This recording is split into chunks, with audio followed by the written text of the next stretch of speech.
நம்மளை கரம் பிடிச்சாரு, முடிவு பரியந்தம் நடத்த அவர் வல்லவரா இருக்கிறார். அவரையும் நம்பியிருப்போம். நம்முடைய சகாயம் வானத்தையும் பூமியும் படைத்த கர்த்தரிடத்தில் இருக்கிறது.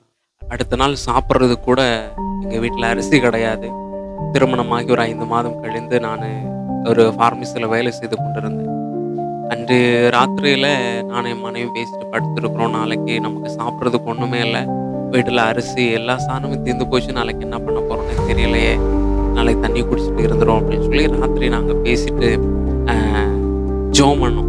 "ஏசப்பா, யெகோவா இறை நீர் எல்லாவற்றையும் பார்த்துக்கொள்ளுகிறீர். உம்முடைய கரத்துல தருகிறோம்" அப்படின்னு சொல்லி ஜெபம் பண்ணி படுத்துட்டோம். சேலரி கிடைக்கணும்னாமே 1ஆம் தேதி தான் அடுத்த மாசம். இப்போ இந்த மாசம் 28ன்னா அடுத்த மாசம் 1ஆம் தேதி அப்படிதான் சேலரி கிடைக்கும். ஒரு 28ஆம் தேதியில ஆயிருச்சு. அப்போ சேலரி கிடைக்க ஒரு வாய்ப்புமே இல்ல. ஆனா காலையில நாங்க எழுந்து என் மெசேஜை பார்க்கும்போது என்னன்னா, என் அக்கவுண்ட்ல சேலரி கிரெடிட் ஆயிருந்துச்சு. ஒரு 7:30 இருக்கும்.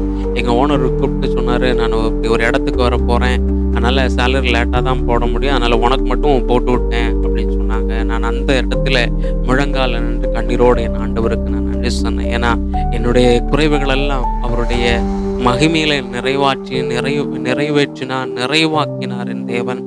அவருடைய நாமம் மகிமைப்படட்டும். அடுத்த நாள் என்ன குடிக்கலாம் அப்படின்னு சொல்லி தண்ணீய குடிச்சுட்டு வாழ்ந்துரலாம், தண்ணீர் குடிச்சு இருந்துரலாம் அப்படின்னு நாங்க நினைச்சோம். ஆனா கர்த்தர் அந்த நாள்ல நல்ல ஒரு ஆகாரத்தை உண்ணுவதற்கு கர்த்தர் எனக்கு உதவி செய்தார். ஏசாயா எழுதியிருக்கிற புஸ்தகம் 50வது அதிகாரம் 7வது வசனம், "கர்த்தராகிய ஆண்டவர் எனக்கு துணை செய்கிறார். ஆகையால் நான் வெட்கப்படேன்."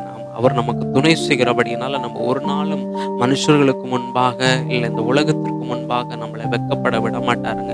ஏன்னா வேதத்தை சுமந்திருக்கிறோம். சத்திய வேதம் நம்மளை சுமக்கும். ஒரு நாள் அவருடைய பிள்ளைகளை அப்பத்துக்கு திரிகிறதற்கு ஆண்டவர் கையேந்த விட மாட்டார் ஒரு நாளும். அவர் நம்மளை காக்கிறவர். நம்மளை கரம் பிடிச்சாரு, முடிவு பரியந்தம் நடத்த அவர் வல்லவரா இருக்கிறார். அவரையும் நம்பியிருப்போம். நம்முடைய சகாயம் வானத்தையும் பூமியும் படைத்த கர்த்தரிடத்தில் இருக்கிறது.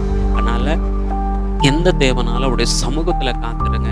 நிச்சயமா நம்முடைய காரியங்கள் எல்லாம் கர்த்தர் வாய்க்க பண்ணுவா. கர்த்தர் இந்த சாட்சியின் மூலம் உங்களை ஆசீர்வதிப்பாராக.